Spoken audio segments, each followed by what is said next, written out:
The hurricane season continues with Nate there being a rainmaker in Central America.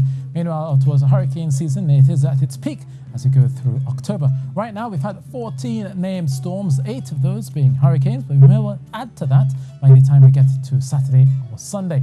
And bearing in mind that the outlook was between 14 to 19 named storms in the Atlantic Basin from the National Hurricane Center. But right now, we're looking at Nate as a tropical storm pushing through the Yucatan Peninsula, affecting the Yucatan down towards Honduras, El Salvador, possibility of 150, maybe 200 millimeters of rainfall coming through, of bringing life-threatening flash flooding as well. Up towards Belize, some rainfall is also likely there, even though Nate will be well out to sea. And obviously out towards the western half of Cuba, Havana will see some squally showers as well as they go through the next hours and next day or 3. Definitely out towards the north, this is the path of Nate. I will pick up on Nate later on in the forecast. But for Trinidad and Tobago, we've been seeing a lot of the cloud beginning to build overnight. We'll likely continue to see that through Saturday, bringing some showers, possibility of a few showers turning heavy or thundery. And it's all courtesy of a trough which is entering the Eastern Caribbean, and this will likely bring the ITCZ into play. So a lot more moisture is likely, especially for Tobago and along the northern range of Trinidad. So a scattering of showers first thing in the morning. Some of those showers becoming heavy and thundery around the Maraval out towards Diego Martin, coming down along the eastern coastline as well. We could be seeing some showers turning heavy on occasions. But with that southeasterly wind flow, you'll notice a lot of the showers pushing in for San Fernando and around the Gulf of Paria during the middle of the morning and into the afternoon. As we get towards evening, conditions will begin to settle. Looking for a mild night, 25 degrees Celsius in Trinidad, 26 possibly in Tobago, 33 the high in Trinidad tomorrow, 31 in Tobago. But conditions improve quite nicely through Sunday, Monday and into Tuesday for Tobago. Pleasant conditions with just a passing shower here.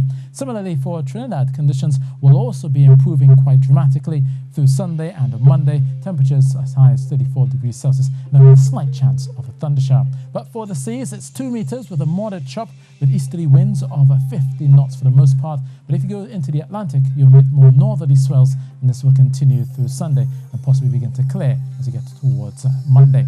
Now for Nate may well be a hurricane close to the United States coastline around the Gulf of Mexico as you get towards Saturday, and they're definitely bringing the dangerous seas all the way from western Florida coming across into New Orleans as well.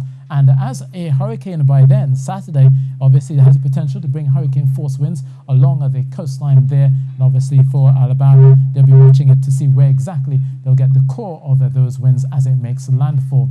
But for the most part, from New Orleans into Mobile and down towards Panama City there, the likelihood obviously of some damage as well as outages as they go through the next few days. So looking for western Cuba to still be feeling the effects of Nate. Rainy spells, some of them showery as well. They're under a tropical storm warning, and obviously they'll be seeing possibility of Nate strengthening. Could be seeing some hurricane force winds coming through there as well. But towards the Eastern Caribbean, it's mostly settled, 32 degrees Celsius across the St. Kitts, out towards St. George's as well. Looking at a bit more clouds further south you go, so a thundercloud is likely to erupt there. And Georgetown in Ghana, just the afternoon thundershower for the most part, and a high of 33 degrees Celsius. Now bearing in mind that October holds the record for the wettest month as well as the wettest day. 488 millimeters fell in 1988. And normal rainfall is just about 200 millimeters. We'll see what this October brings, but the outlook is that we'll see a drier second half to our wet season. So obviously not much chance of this happening as we go through the next few weeks. So that's your weather, and that's it from me.